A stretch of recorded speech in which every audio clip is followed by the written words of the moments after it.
to another episode of Cruising with Kayfabe. I'm Manga, I'm Emily. and today is all about Royal Rumbles and rants. So we picked a few Rumbles that were listed as not the greatest. Yeah, the general consensus that they're the top 5 Rumbles, these 3 were in the top 5. So today we're excited to cover 3 Rumbles for you to give our perspective, whether they were good, bad, ugly, or just plain what the Is there ever really a bad Rumble though? Greatest Royal Rumble. It's not a real Rumble, changed my mind. But it had very iconic moments. Like World Titus, Slide. Yeah, you can't forget Titus sliding under the ring. It was a 50-man battle royal in Saudi Arabia. So I hate that they called it a Royal Rumble because it wasn't a Royal Rumble in my opinion. So in my canon or lexicon of Lamongo, it is not in that. So to get us started, before we go, just quickly, we won't go too much on a rant on this one, but we do have to talk about the 500-pound elephant in the room here. Somebody decided to pull a Mark Henry. Yeah, we talked about the infamous salmon suit, and it looks like it had to get taken in 2023 because Vince tried to fit it. Yeah, Duke couldn't even last 6 days in this year without saying he wanted to come back, and rumors are they're going to come back to sell, and he doesn't have plans on taking over creative, which we all know is a big lie. And it just seems like at the end of the day, Vince McMahon, unfortunately, in one way, shape, or form, is back. Maybe we'll see some karma on the Good Brothers. I wouldn't really wish for karma on the Good Brothers. I just kind of feel bad for someone like Dragon Lee, who's just told to sign with WWE if he does get back in creative, because he's going to be Lucha House Party real quick. Yeah, it's really unfortunate because they've taken back a lot of the talent that should be back, but they haven't really used them. So has Vince really been gone? I know. It kind of feels like that when there was this questionable booking. It's Vince caused some PTSD. He made us really wonder what kind of puppet master he is and what's going on behind the scenes. So, nowadays with Vince back, even if he's not in creative, the second they have a really crappy decision or booking error or just general bad pay-per-view or bad show, the fans are going to go right to Twitter and be like, oh, Vince is back. Yeah, I mean, they've already kind of spoiled Cody's return to the Rumble. They've, this year already started out kind of rocky. I hope they can pick it up. I mean, I wouldn't say that because Wrestle Kingdom 17 was absolute fire. And I meant for WWE. No, I know. I was saying, so there's been some good stuff this year. And, I kind of wish we had thought to do a post episode on that one. But if you didn't get a chance to see Wrestle Kingdom 17, you missed an amazing show. Maybe we'll watch it again and do a little bit of a snippet.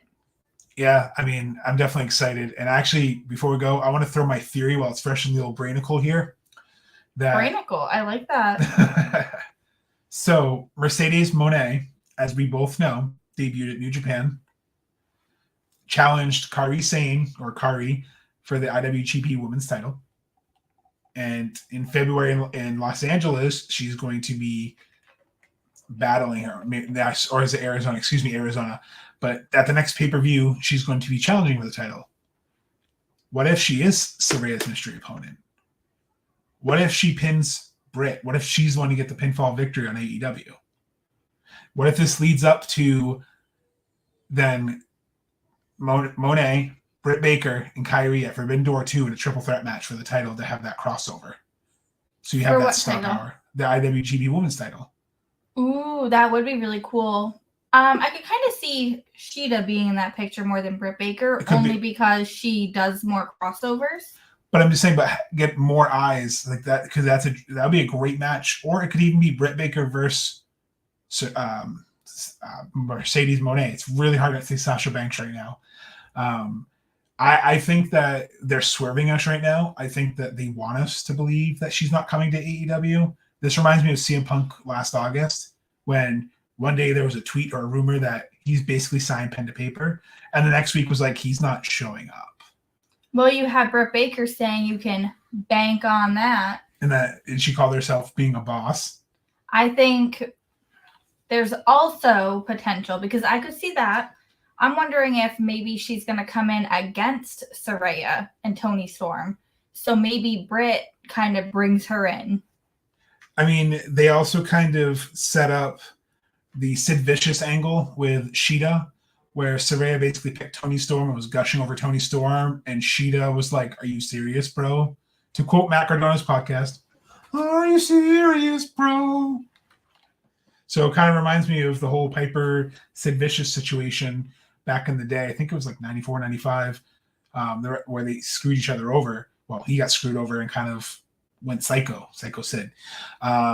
So I kind of wondered, does this set up Psycho Shida as like a heel? Like, I'm for that.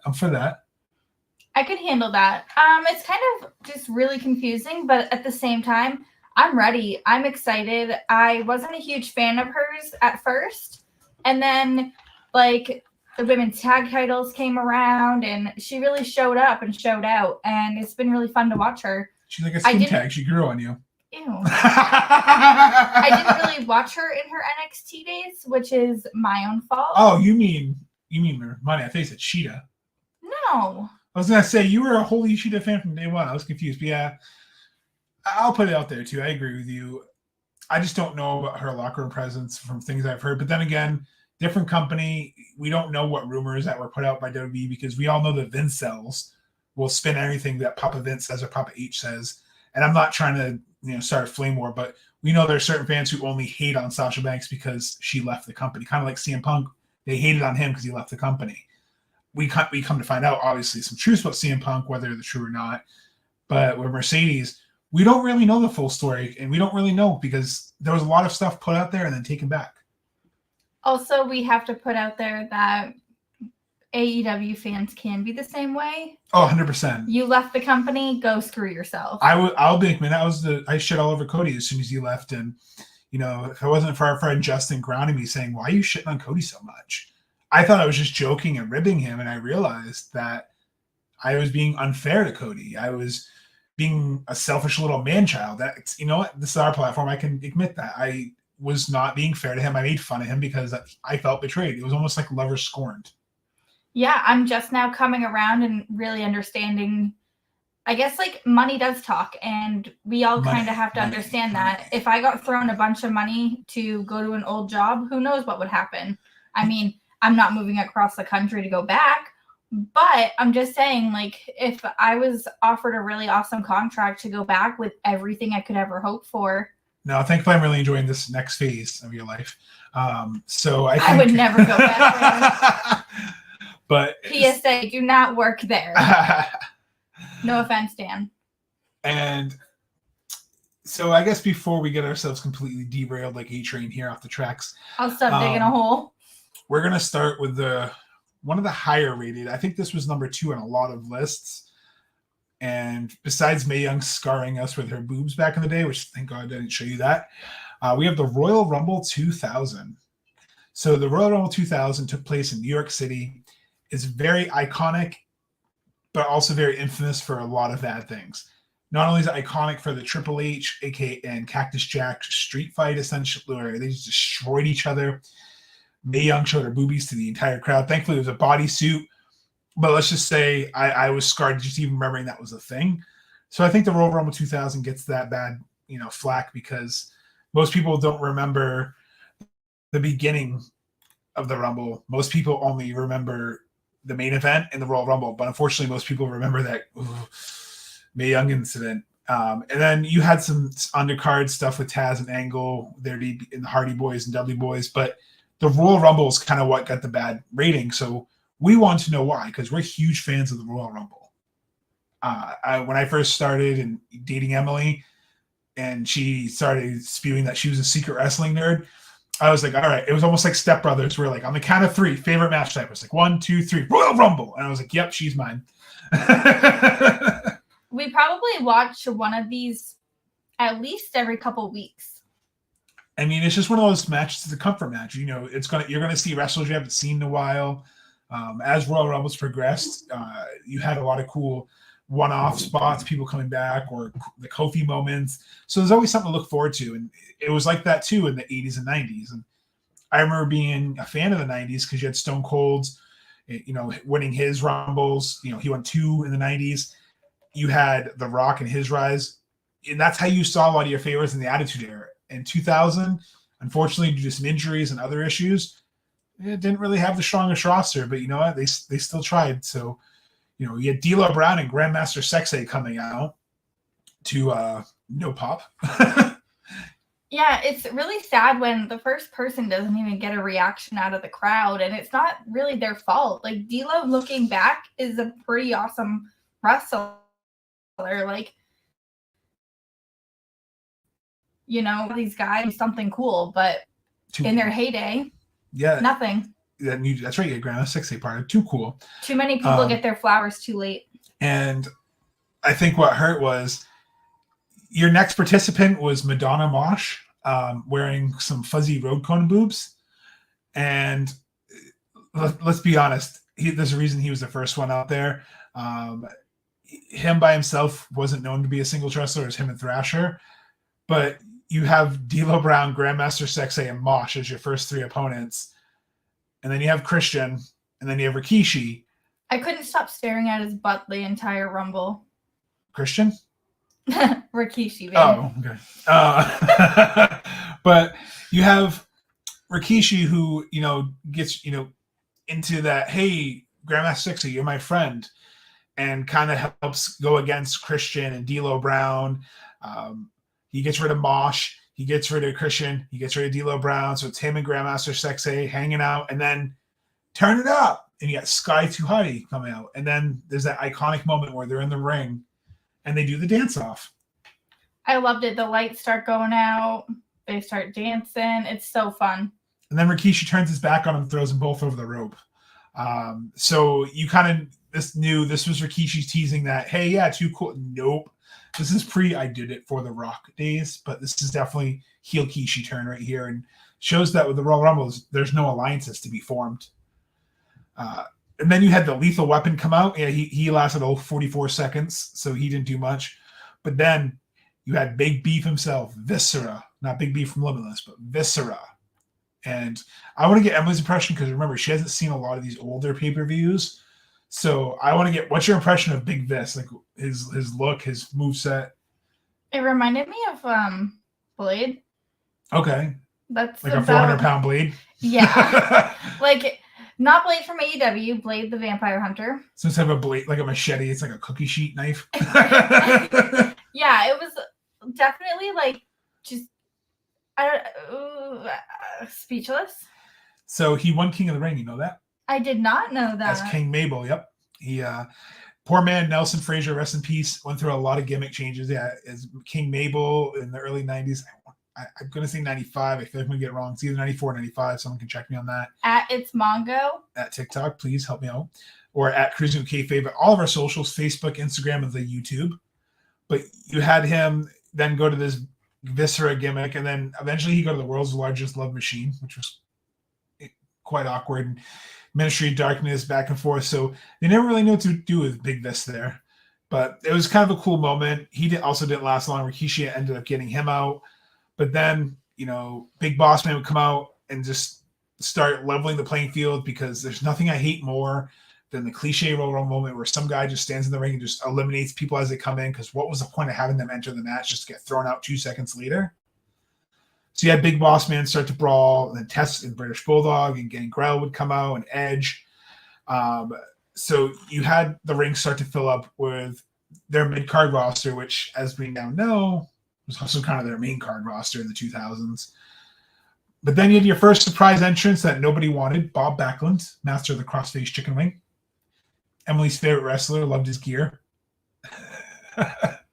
I don't even remember what he looked like. Was he in the red? Yes. Okay, yeah. He was in there. Just generic looking, unfortunately. Like, don't worry, our boy Chris Jericho came out next and took care of him right away. So immediately. But then Jericho, gets a short time after Crash Holly and China comes in, because then China eliminates Jericho after only 3 minutes, which it's shit. She came in, didn't go after anybody else. Typically, you do like a run around the ring. You get a move on this, not a bunch of moves on one person. I was kind of annoyed. Bossman got her right back, eliminated her right away anyway, and then Fruit came out and gets eliminated. But then you have Road Dogg, who came out and surprisingly lasted a long time. We forgot Gangrel. No, I said Gangrel came out. Oh, his big entrance. He's still got a pretty awesome entrance despite it being a Rumble. Yeah, I think it's cool that he still gets to do his little bit. His shirt was stained by the blood. Then you'd have Al Snow, Val Venus, Prince Albert, and Hardcore Harley will come out. A Big Boss Man start eliminating everyone. Then The Rock would come out. He would clean house. Billy Gunn would come out. He'd start actually cleaning house. And you had the Big Show come out. Bradshaw, Kane, Godfather, and X-Pac. So you had a decent amount of people, but look at those names on there. Out of those names, not counting the New Age Outlaws, there's 2-3 Hall of Famers. So not a lot of star power. So I can see why that's the first kind of strike on this is due to injuries. I mean, we obviously didn't have we had Triple H, who was already in a match with Mankind, essentially, Cactus Jack. So he's not going to do the Rumble after a street fight. You already had Edge and Christian. They're doing double duty. It seems like they could have put Kurt Angle in there. I know he was green then, Taz there, but it seems like there was just some missed opportunities. And I just want to point at the beginning of the promo package, they kept showing Shawn Michaels going over one-legged. They kept showing the Royal Rumble 94 where he kept going over one leg, his only 1 foot touched, and they were teasing it. So you kind of knew there was going to be a wacky finish, and the announcers were obsessed with The Rock. It seems like every entrance is, oh, is this The Rock? This must be The Rock. Oh, is this The Rock? This has to be The Rock. I guess they couldn't smell nothing out back. No, but they were cooking up to be some shenanigans in this Rumble, because if you haven't seen this Rumble, it's got one of the worst finishes, probably besides the Bret Hart co-winner Rumble, where Big Show and Rock get ready to go over. Rock's got Big Show up like he's going to throw him over. Rock goes over. He's supposed to skin the cat and hang on, only have 1 foot touch, because you knew with that promo package is what they're leading up to, but both Rock's feet technically hit before Big Show's did. They were smart. They changed the camera angle so you couldn't tell, but it would lead up to a storyline about this.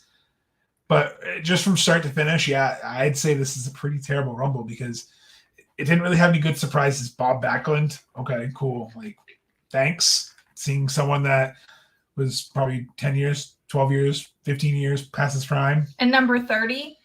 And X-Pac. At number 30? They always joke around about X-Pac heat or go away heat or Baron Corbin type of heat, like where no one likes you. But to put the man at number 30 did him no favors. No, it's almost like they did it to him. Like they did it to him, He didn't really have a choice.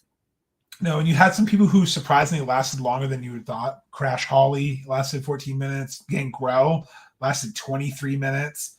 Big Show. Big Boss Man. And then obviously Rikishi, kind of where you're like Iron Survivors there. Not that terrible NXT match, but. Oh, wait. Big Show only lasted 11 minutes? I must have been looking at someone else's. It was probably 10 minutes long in most of his matches. So, I mean. Oh. But it goes through. That's why he kind of came out towards the end, because they would finish with The Rock. And this is also Big Show's first Rumble. This was his first time, so they had to show him as a dominant threat, because he had just arrived on the scene last year at St. Valentine's Day Massacre when he screwed over Stone Cold. Which have you ever seen his debut? Maybe that'll be a Valentine's Day episode. We can watch St. Valentine's Day Massacre, because I don't think you've ever seen that. Does he have hair? Yes, he had hair for a while. Ugh. We have an action figure. Don't you remember him as the Giant? Listen, we have an action figure, a Big Show, and I did not know he ever had hair. So when I first saw the action figure, I was like, okay, it's a really tall guy with hair. It can't be Big Show, but it looks like Big Show. I don't know how to, because Waterboy was a thing. Yeah, but I just thought that was for the movie. Captain Shano, he shows no mercy. So speaking of no mercy, I'm going to give this a whopping 2 out of 10. This was just awful. In hindsight, awful.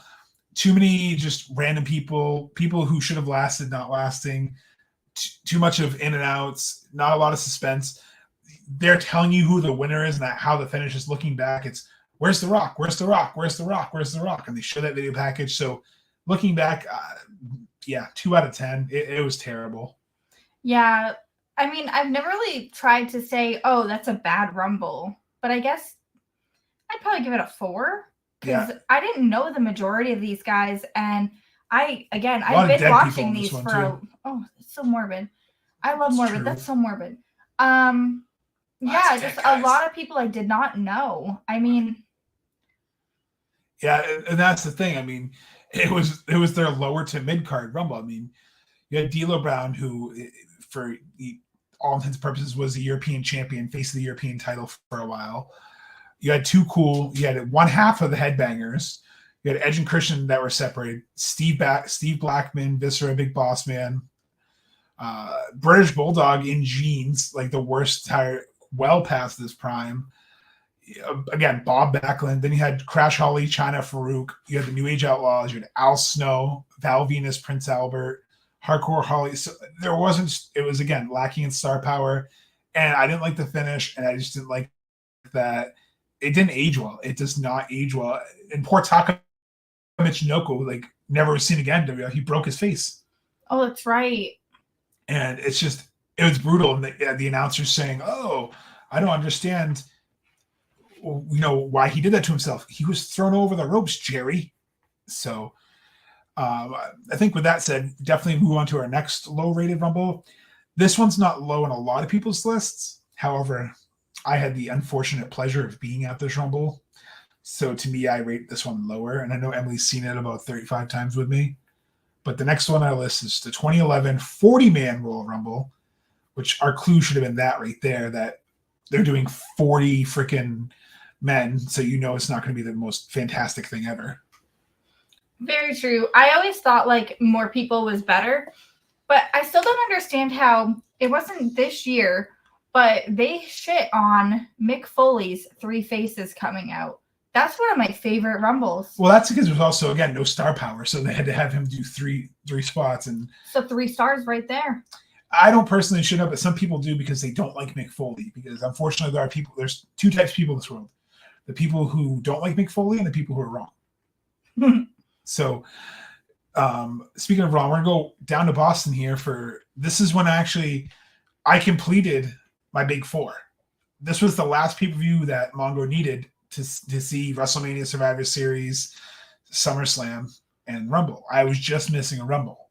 So me, my friend Roland, my friend Glenn, we saw it go on sale in October of 2010. We're like, we have to find a way to get to the Garden. It's the Royal fucking Rumble. It's my favorite pay-per-view.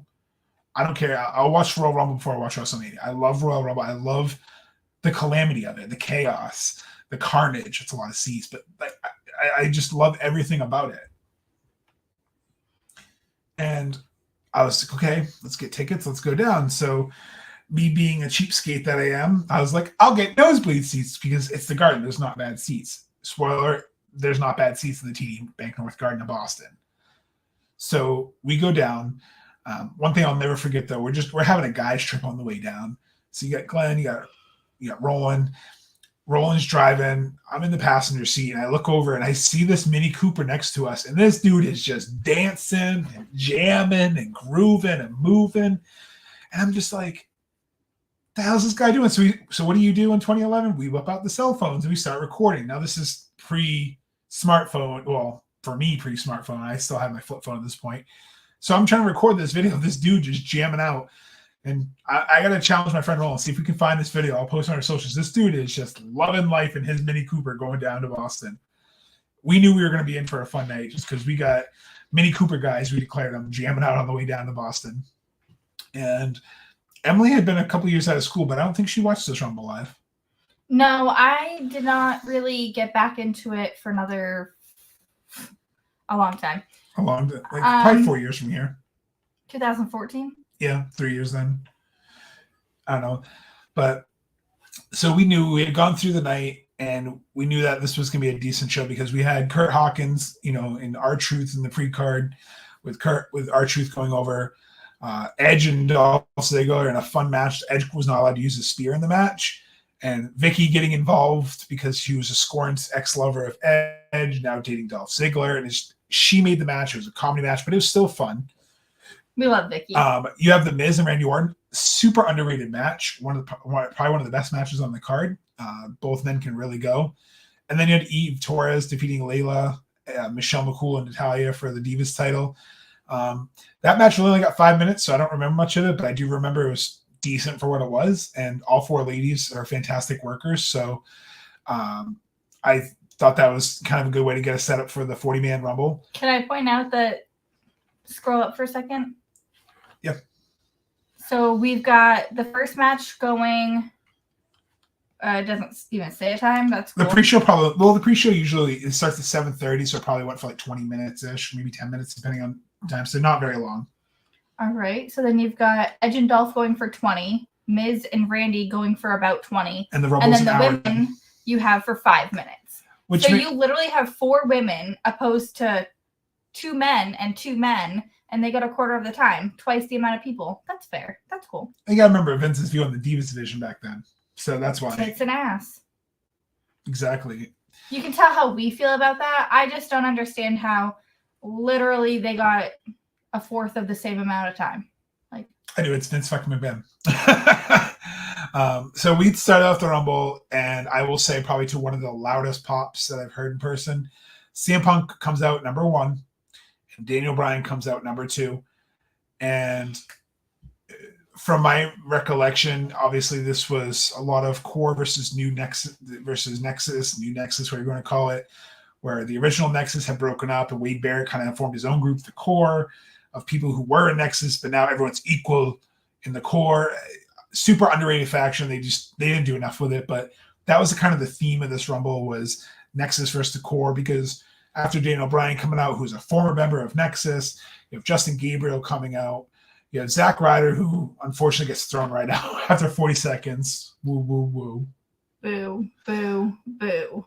You have Sir William Regal coming out, surprisingly lasting about 4 minutes. Ted DiBiase Jr. coming out, so lasting a little bit. Then John Morrison with the spot of the night where he jumped on the wall, aka Naomi style, where he like jumped on the wall, got his feet stuck to the wall, and then jumped from the barricade back to the ring. Kofi tried that last year or this year, I believe. And the most recent, remember, he failed, unfortunately. Yeah, I mean, it's really hard when they do fail it because you expect them to just land it, no problem. So then you have Yoshi Tatsu come out, which I guarantee you've never heard of. Nope. Husky Harris, which I don't think he ever went on to be anyone. No.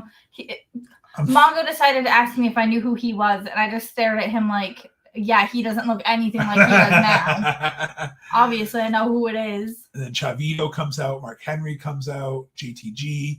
Hold up a second here. So I forgot to mention we have the best slides coming in this Rumble. I have to say, like, you had the best people like sliding in.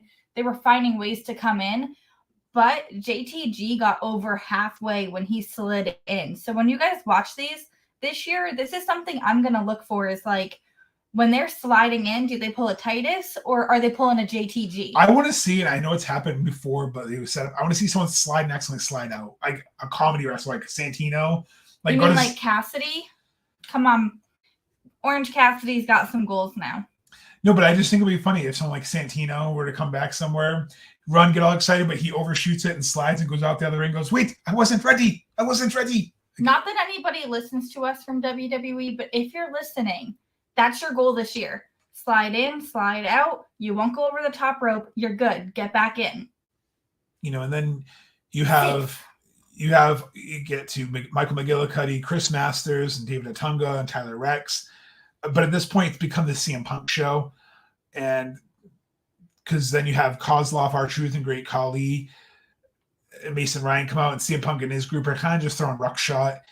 And I should have mentioned before the match started, I knew we should have known this was going to be clusterfuckery because you had the anonymous general manager try to separate the core and the Nexus. Oh, that's right. They had the booth. I forgot about this being a thing because it was Hornswoggle. Again, I didn't watch this live. I watched this like as clips from the past. So I've never really seen a like SmackDown or a Raw that had the general manager podium. I've only seen the pay-per-views with the general manager podium.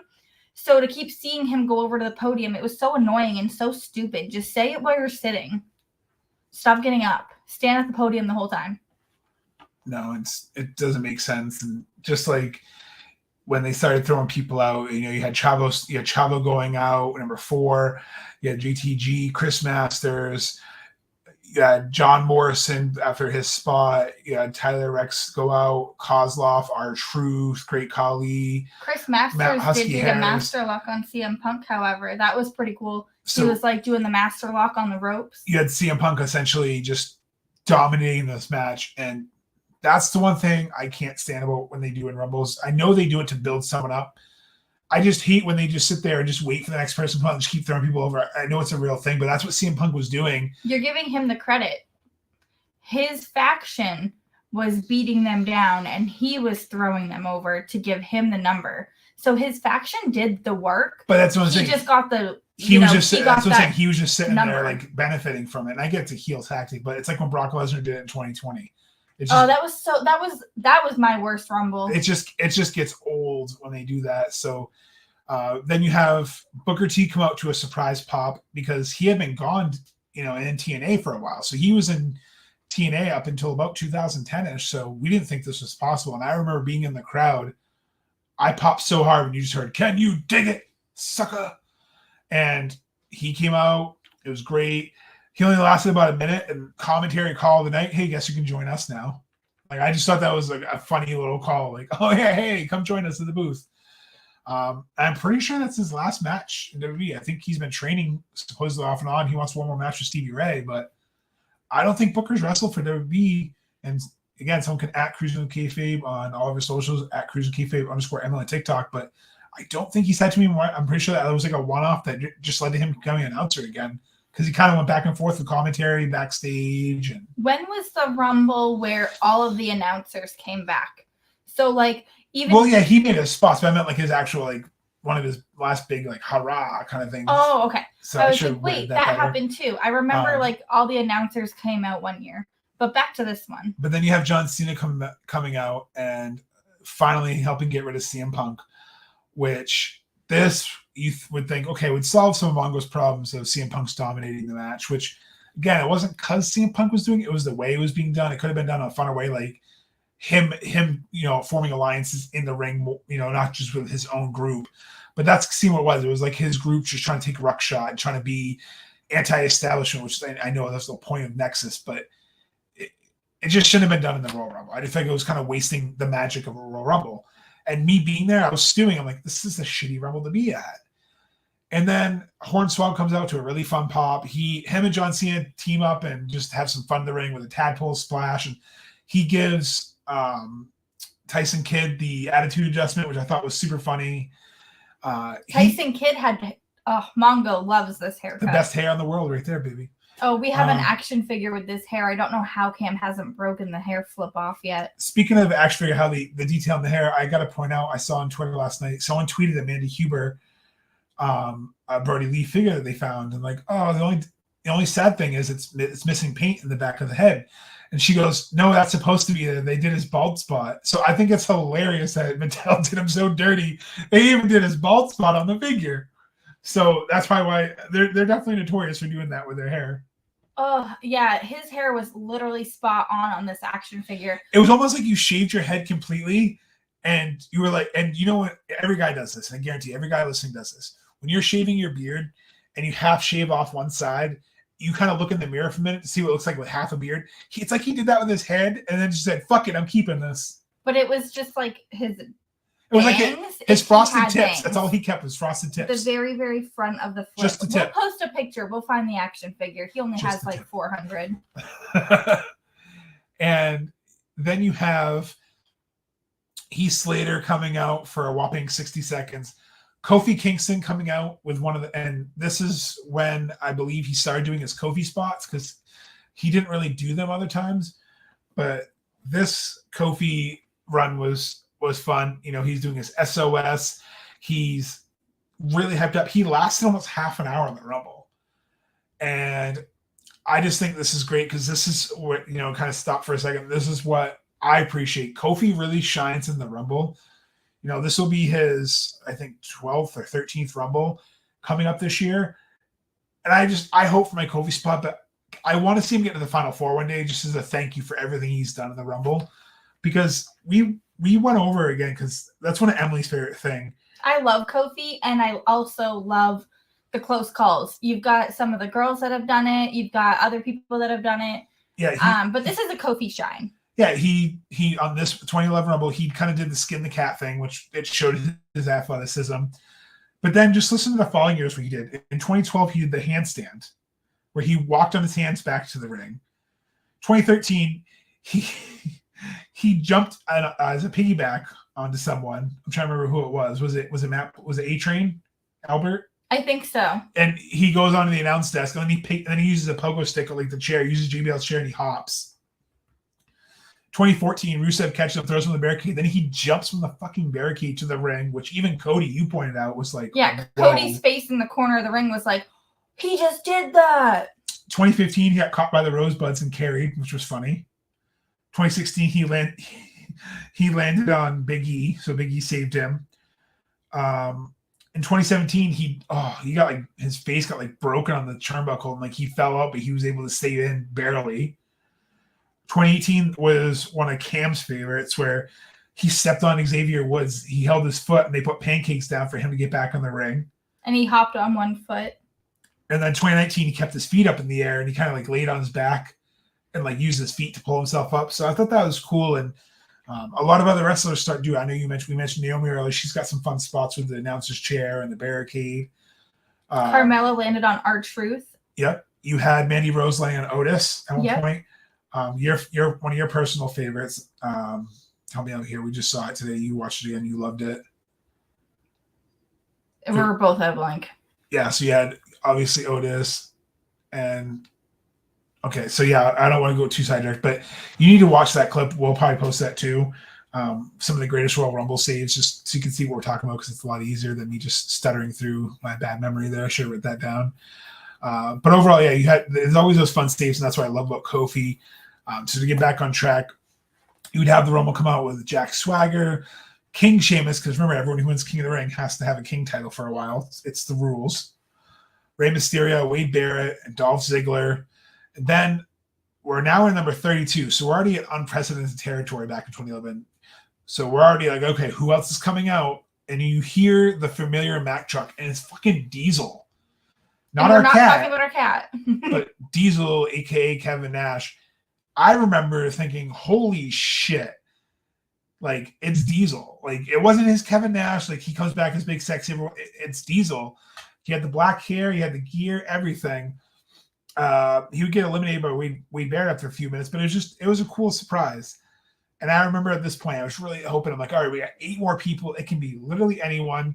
So far for surprises, we've literally only gotten Booker T and Diesel. So like, we're definitely owed a huge surprise here. We're in Boston. We were like thinking like, who could come out? Like we were thinking, okay, who's not signed right now? We were like, oh, RBD. We were really hyping up. And I think this is probably what killed the Rumble for me, is we were really hyping up who it could be. And then Drew McIntyre comes out to no reaction. And Alex Riley comes out and kills his career essentially by eliminating himself. And you can actually, if you watch this, you can see John Cena talking to Wade Barrett like, the fuck do we do now? Because Alex Riley was supposed to stay in the match, and John Cena has gone on record and said this, that he was so confused. He had no idea what to do because Alex Riley eliminated himself, and he's like, I don't know how to finish. So him and Wade Barrett kind of had to improvise because they would get to the final 4. But it involved Alex Riley and The Miz, because the whole point is you wanted to think Cena was winning because they're in their hometown. The fans didn't want him to win. The Miz didn't want Cena to take his title. And Alex Riley was the Miz's Damian Sandow before Damian Sandow. It was his like body double. He wanted to be Miz. So Alex Riley was supposed to eliminate John Cena with a distraction from the Miz. It never happened. Cena got pissed, so they kind of had to improvise. And at one point, you can see him say "fucking Alex," like you can see him scream it. So if you watch it, right when Alex Riley gets eliminated, go watch Cena in the corner. Like, are you kidding me? What's going on? Then you had Santino come out to a huge ovation. And I love that he was playing the trumpet. He was just getting himself hyped up. But he disappears for a little bit. And then it comes down to Alberto, Randy, Cena, and Wade Barrett. And I remember thinking, yes, Wade Barrett's going to take this thing. I want Wade Barrett to take that. Oh, if Orton takes it too, that's cool. I was like, Cena's going to throw it to El Rio, and he's either going to Super Cena these 2 guys out, or he's going to get taken out by them. It's going to be Orton or Barrett. Awesome. This is great. It's the future. Because that's what the Royal Rumble was and supposed to be. It's supposed to be who's the next star to get that push. Wade Barrett was super over. The core, was actually having a decent run at the time. people loved Wade Barrett. Even before Bad News Barrett, he was a fantastic wrestler. And instead of pulling the trigger, they decided to go with Alberto Del Douchebag. And he would end up eliminating Randy Orton. He would end up eliminating John Cena with the help of Alex Riley. And it came down to just him. But then Santino comes in, and the crowd, I remember being there, was so electric. Sign Guy was on his 35th sign of the night. And everyone was just like, yes, here it is. Santino's going to win. But I remember thinking, well, they're not going to let him win, but who else is hiding? And then he got thrown out. And we're like, who else is hiding? And I remember looking at Roland and Glenn as they're playing his god-awful music and just thinking, Alberto fucking Del Rio just won? Seriously? Like, I don't care what revisionist history says. Nobody liked him back then. He wasn't ever over in the WWE. It was a dumb decision. I get why. It was just a wish version of JBL's gimmick. And then personal demons aside, I know him, Saraya, not a good person. So we didn't know that at the time, but still, I was like, I don't care about his gimmick. I don't care about his character. He should be getting a world title shot. It really dampened the trouble for me. And I remember left feeling on the way. The only thing that made me feel better that night is we went to Sonic, got some chili cheese tots. Yeah. Those of you that don't know, in New Hampshire, there is no Sonic. So when you're traveling back and forth, you either, obviously, you're going to stop and get Chinese food. Where? Kowloon. That's right. On Route 1 in Saugus. So if you haven't been there as a wrestling fan, Kowloon, maybe we need to do a whole episode about that. I mean, we did go to Live 9, so we could always do a review about Live 9, Kowloon, and I don't know how much longer it's got left because Andy's, talking about wanting to retire and stuff. So yeah, definitely go while you can. When we go up to our friend's family wedding, hopefully this fall, we're making a Kowloon run. Yeah, I mean, the whole wall is so cool to me. I love going in there, and even if I've seen it a million times, I want to look at those wrestlers. So if you're not stopping at Kowloon, you need to obviously go to Sonic. Because Kowloon was closed, that's why we didn't stop there. Yes. So, because it was like 1 a.m, and we're like, what's open? I was like, chili cheese tots. Also, you might spot a wrestler while you're at Kowloon's, but they're eating, so don't bother them. Yeah, it should go without saying. Would you like it if someone came up to you and you had a mouthful of egg rolls, and hey, no, don't bother them. They just wrestled their ass off. They want to eat. Like, do you want to talk to someone after you get out of work and you're tired and cranky and you're just trying to get a meal so you can catch a flight at 3 a.m? You're good. Even if you're not tired and cranky, you're probably adrenaline rushed. But it's just cool to see it. Yeah, and it's great food. I mean, we went many times. I introduced Emily to it, and she goes, "How come I didn't know about this sooner?" And I was like, "Well, I'm a wrestling nerd, so these are the places I went to all the time after shows." Justin and Kendra, you guys can definitely vouch for this. Yes, absolutely. And I'm pretty sure all of us at some point in time made a trip before we moved down there. So I know they did, and I know we did. We made sure we made a special trip before we moved down. We definitely did. And now moving on to, I didn't rank this one. So I give this a 3. I mean, I think the star power is there, but I think the Rumble itself, no special surprises. Just that whole one-man mentality. It was just a beatdown. It was just people getting thrown out. Wasn't really a lot of, you could see people winning, and just the wrong person won. I think there was a lot of people in this Rumble. They could have, and I know you can't, I know it's easier to go back in time and say this person, but even back then, the wrong person won. So I give this 3. I agree. It's pretty bad. Like, it might even be a 1. I didn't see really anything exciting happen that was like, oh my God, this is so cool. Let me get my notebook. Like nothing was really all that wasn't memorable. Great. Yeah. And that's, so it kind of sucks. So I definitely want to go to another Royal Rumble because I feel like I deserve to see a good Royal Rumble. It sucks that the only one I've ever seen live in person is universally one of the most hated ones, and I agree.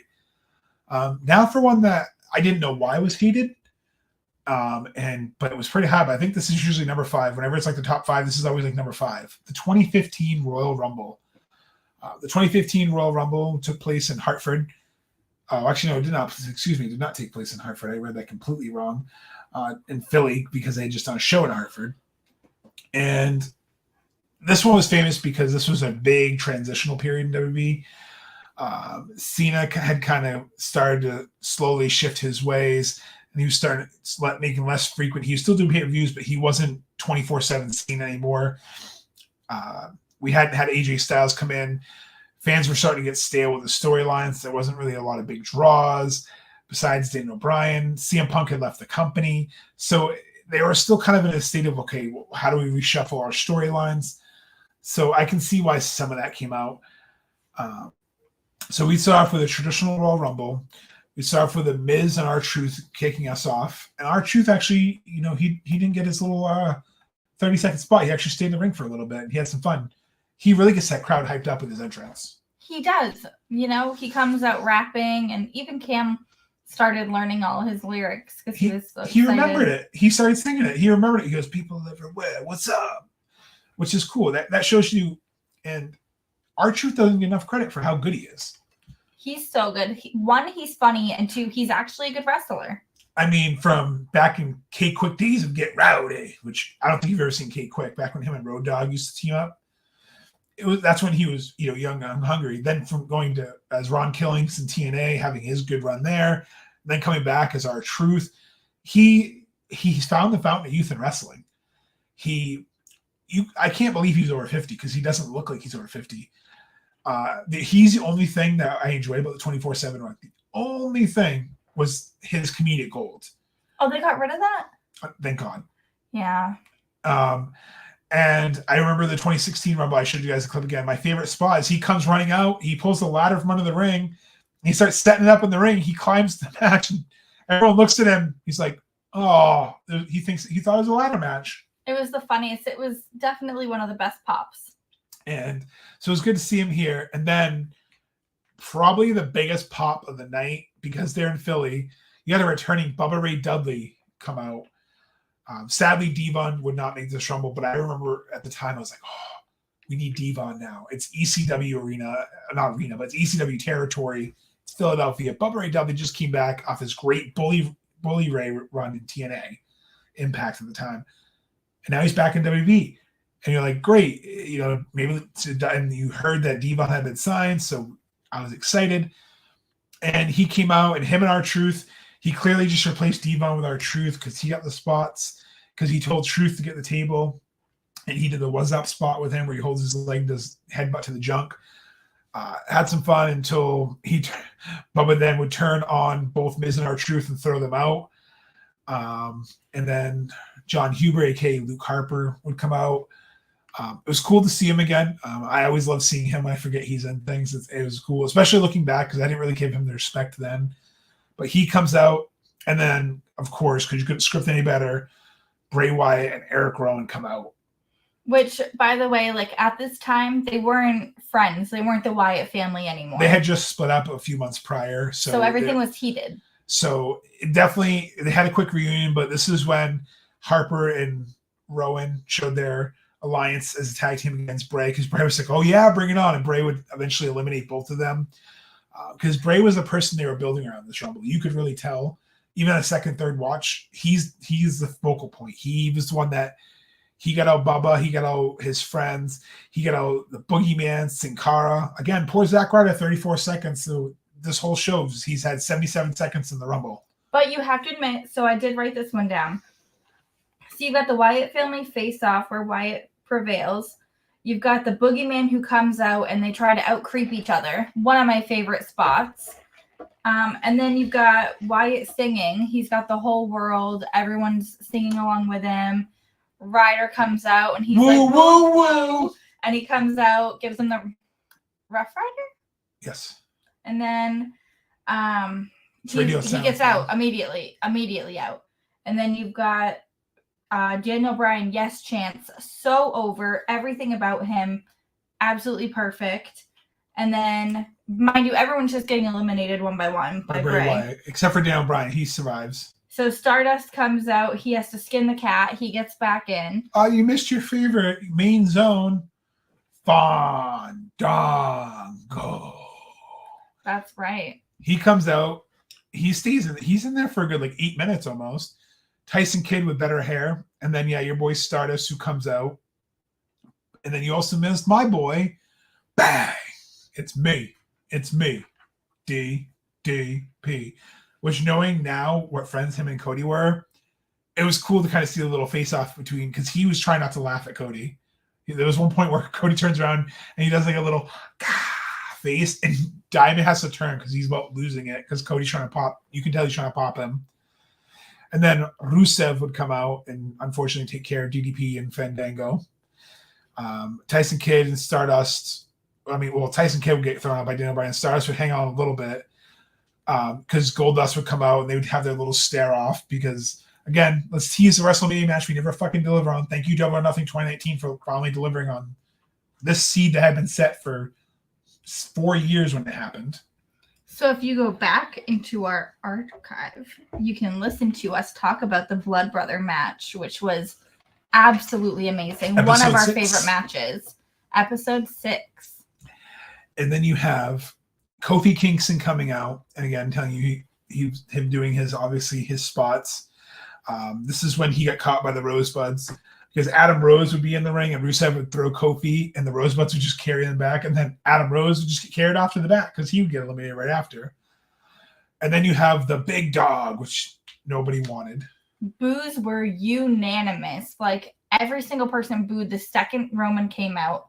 They should have never put this forward because, unfortunately, he wasn't ready to be taken in by the WWE Universe. And it took a long time for people to really accept him, aside from me, So here's my thing is, it's never been Roman the wrestler. And I'm going to say this here right now on this podcast.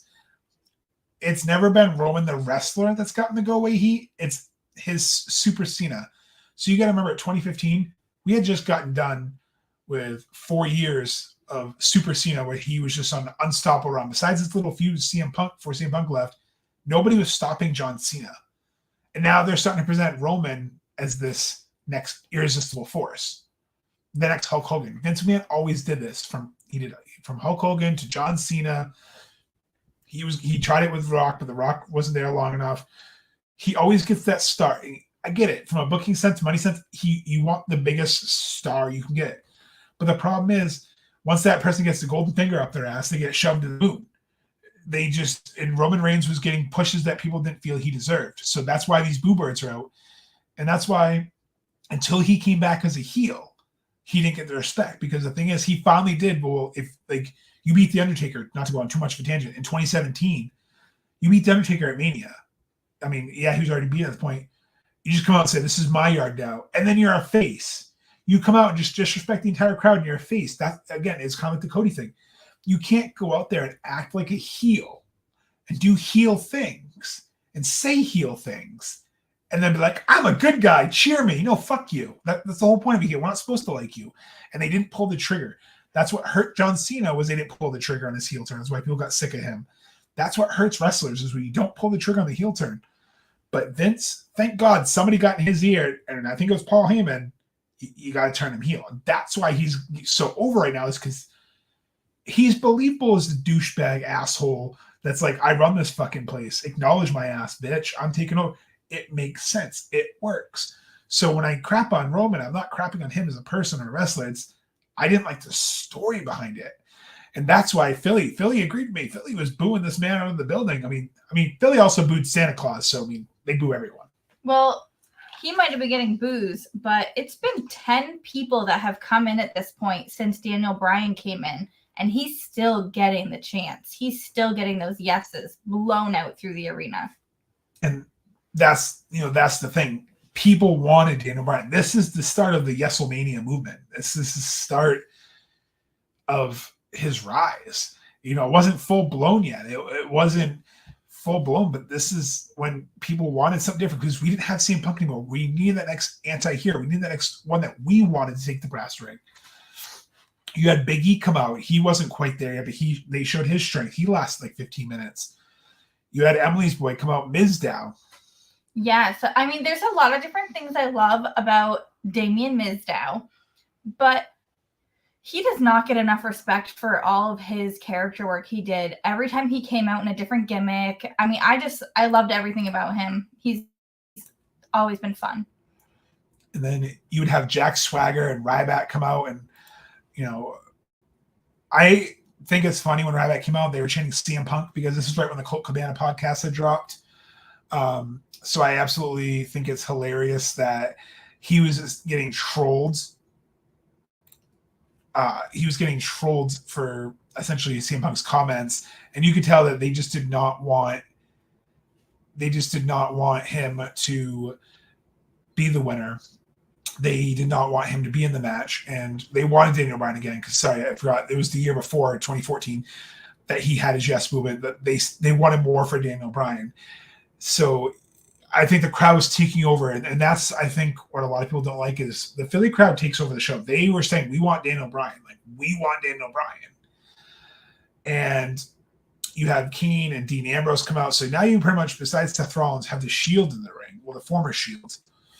And you have Big Show and Kane. So you have monsters in the ring starting to clear house with Rusev gone. And you have Roman Reigns throwing people out. But then you have Titus O'Neil. Then you have Bad News Barrett, who, look at the difference 4 years made with his gimmick, how over he was. Cesaro, who people pop for. Big Show, people care less. But then number 30, man, you want to talk boos for someone who didn't deserve it? Dolph Ziggler? He did not deserve those boos. No, he really didn't. He was just in the wrong spot. We forgot to mention, when Cesaro came in at number 28, there were only 10 people left, which is kind of a lot, but at the same time, not really considering there's 30 people. So 10 people left. And I think the problem that plagues this Rumble is, one, this is before Daniel Bryan retired, so we didn't know how hurt he was going to be. You know, he's having a great year. He's had some injury issues, had to get an Intercontinental title, but it seemed like he had a shot.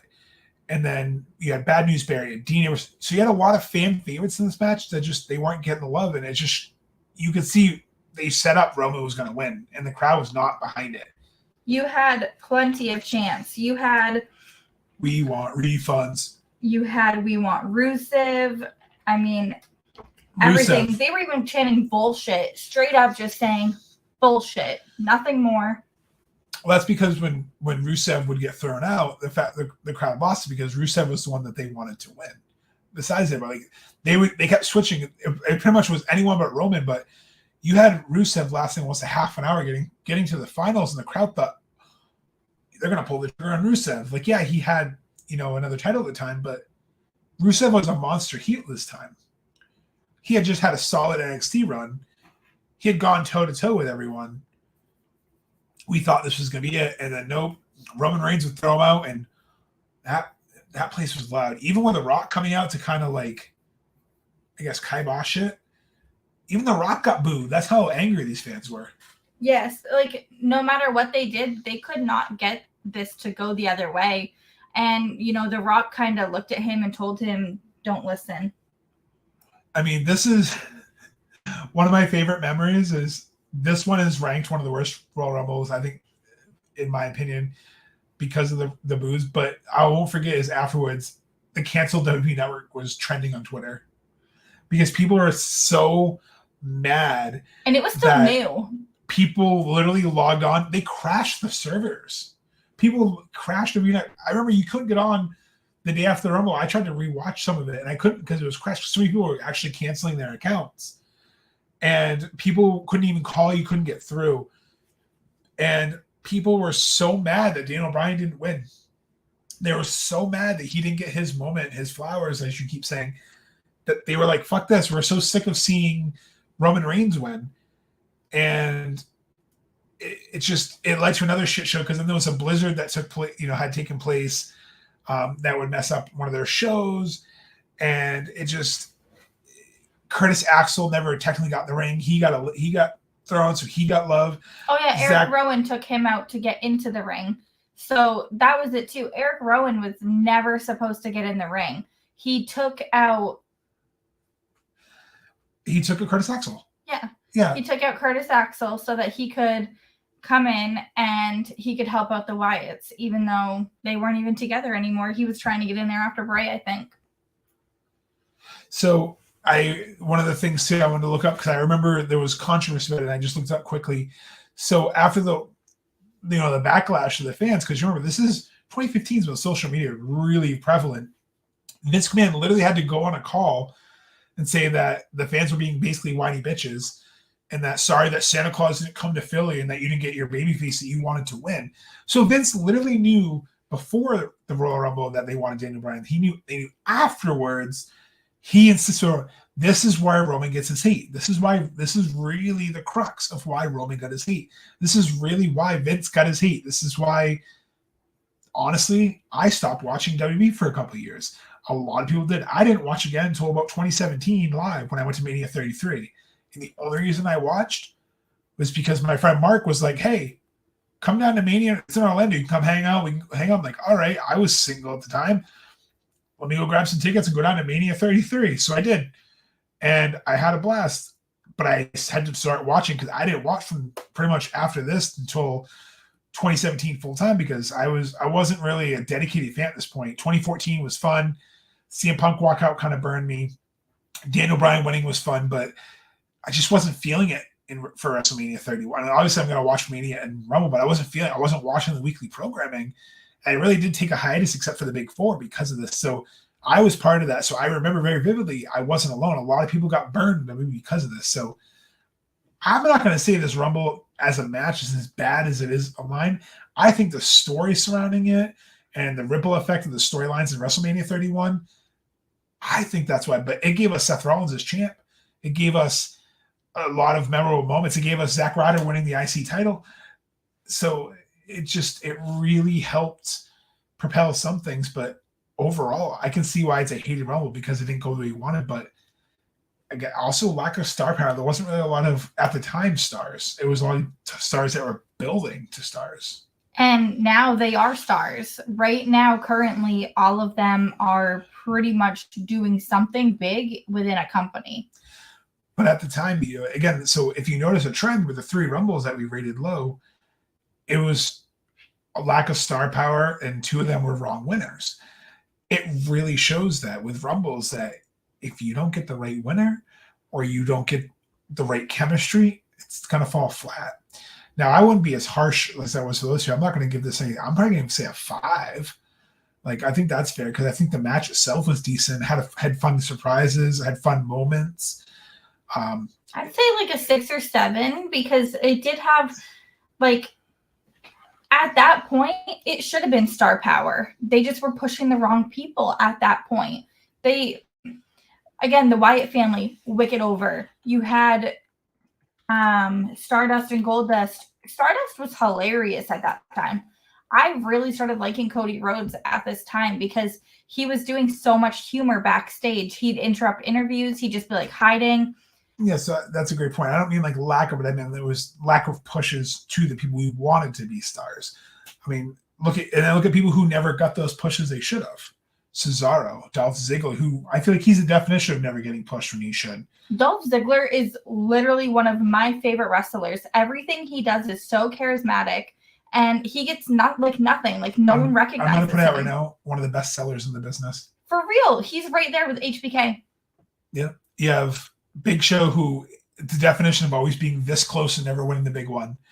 Yeah, you have Bad News Barrett, who they just dropped the ball on. Titus O'Neil, who great in the community, but they never did anything with. Dean Ambrose, who had to go to AEW to reinvent himself because they gave him a fucking gas mask. Is this when Jericho was touring with Fozzy? Yes, he hadn't come back yet. Okay. You had Kane, who's always just been Kane. Ryback, who nobody really cared about this time. Jack Swagger, who his steam was up and down and falling off. Mizdow, who they really dropped the ball on him. He had his comedy gold. He could wrestle. Big E, who hadn't really broken out yet. Roman, who was getting pushed too early. Adam Rose and Kofi. Adam Rose was someone who the original White Rabbit. So Adam Rose should have stayed on NXT for a while. I think he just wasn't ready. Kofi hadn't got there yet, but he was still fun. Goldust was Goldust. Forever mid Carter in WWE. Rusev, they didn't pull the trigger on.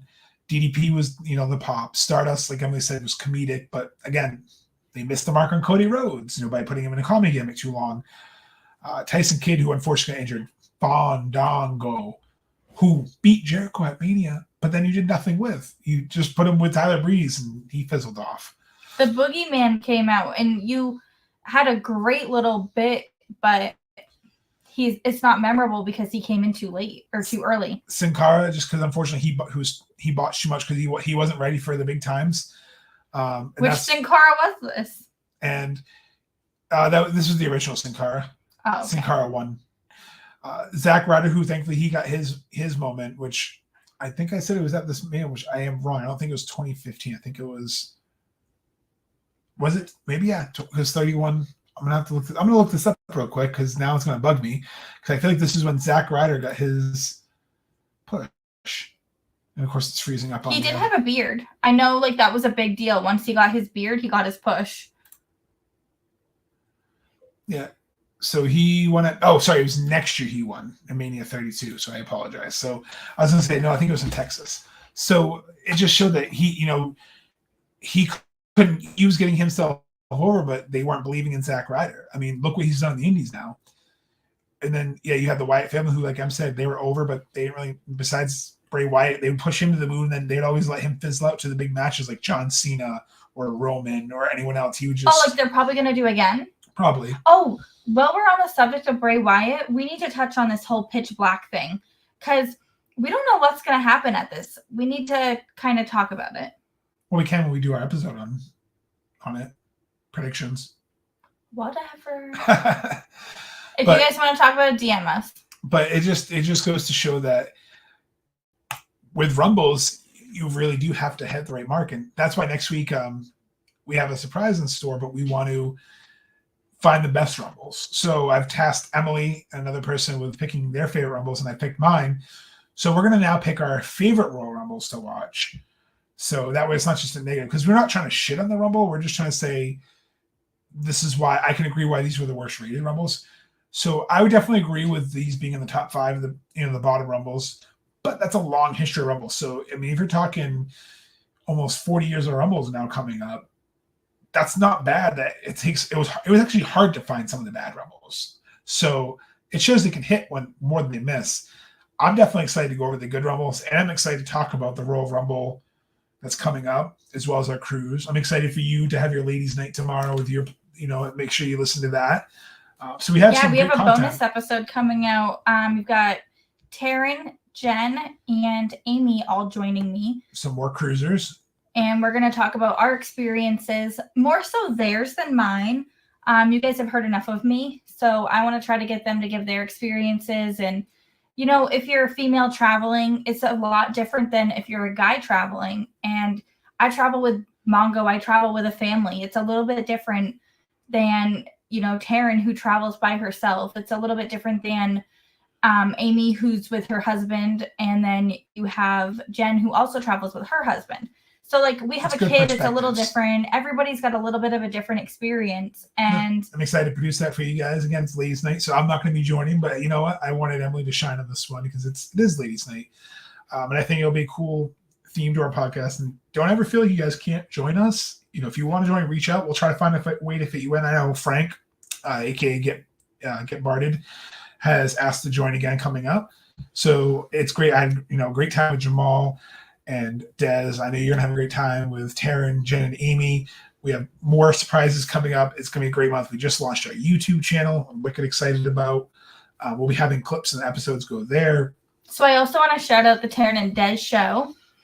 They are killing it. If you guys haven't been listening, you can go back and listen, even though they go live on Facebook. They've talked to Cheeseburger. They've talked to Big Guns. They've had on We Are Wasted, who also does their intro. So that's when I said, earlier last year, that we wanted to build the cruise community. I feel like we're doing that. That's why we're going to be doing interviews. So if you want to talk to us on the boat, we're bringing lavalier mics. So when we have some downtime, we can, shoot the breeze if we want to talk about something. And we're making a vlog for the cruise when we go down.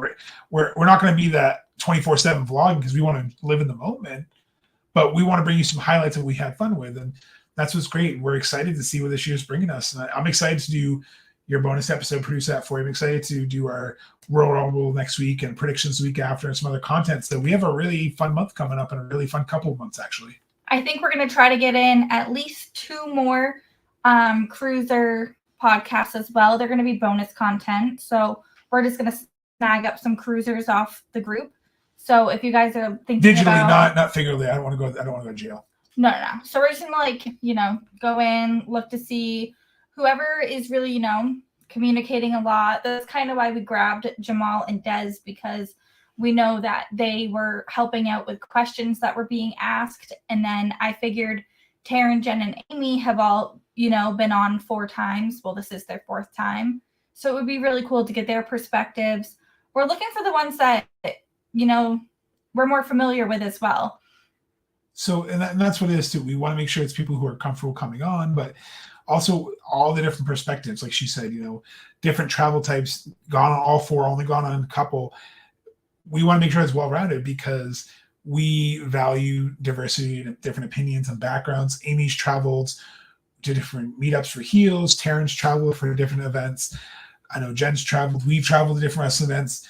Jamal and Des. So everyone, it's a different experience, and all like cruising wrestling. So I like it because so much. It's where our friends are. We've met a lot of friends through the cruise that we keep contact with all year. We're all counting down together. We all celebrate when we see each other. It's kind of like your family comes to visit for Christmas. Well, this is our Christmas. This is our Disney. We get to go see our family again, except our family is floating in the middle of the ocean with rock bands and wrestling. And some of the family are wrestlers, which is even better. I mean, we're really excited. We've been listening to all the bands. We've been getting hyped, and we're less than 30 days away. It's getting real again. This is happening. It's real to me, damn it. And I mean, I'll admit it. When we were trying to cruise in 2021, it kept getting pushed, and it was gut-wrenching. It was heartbreaking. We were watching videos, and we didn't know if we were going to be able to go. This year, there was no ifs, ands, or buts or coconuts. We were going. Like, we're going to get our coconut drinks. We're going to get there. Coconut drinks. Mm-hmm. So yeah, definitely stay tuned. Make sure you're following us on all of our socials at Cruising with Kayfabe. Visit w.gg. Use promo code Bongo. They just dropped a new flavor. Save 10% on that new flavor. Again, our new YouTube's up with our videos, content. Our DMs are always open. Remember to call if you're feeling any type of way. 988 if you're feeling bad ways. Talk to us. Don't ever feel like you can't reach out. We're really pretty much always awake. There's only 2 nights a week that I'm sleeping during the night. So if anything is happening, please reach out. We want to be there. We love talking wrestling. Even if like you want to talk about any other sport, I do know other sports. It's okay. And, that's part of being a community. Don't feel like you're alone, because you know what? There was times before we got together, we both felt alone. There was times we've had friends who felt like they were forever alone, and no one should feel that way. And that's a great thing about this. And if you want to come on and talk with us, and just because hey, I have nothing to do tonight, I want to come on and talk wrestling, we'll find a way to make it work. Even if we don't record it, we just do a Zoom call or something. We find a way. So, appreciate you guys, tuning in, liking and subscribing and following us. We appreciate the growth. We're looking forward to more growth. So we will see you. Actually, we'll see you this week for Ladies' Night. And I will say until next time, always keep the kayfabe.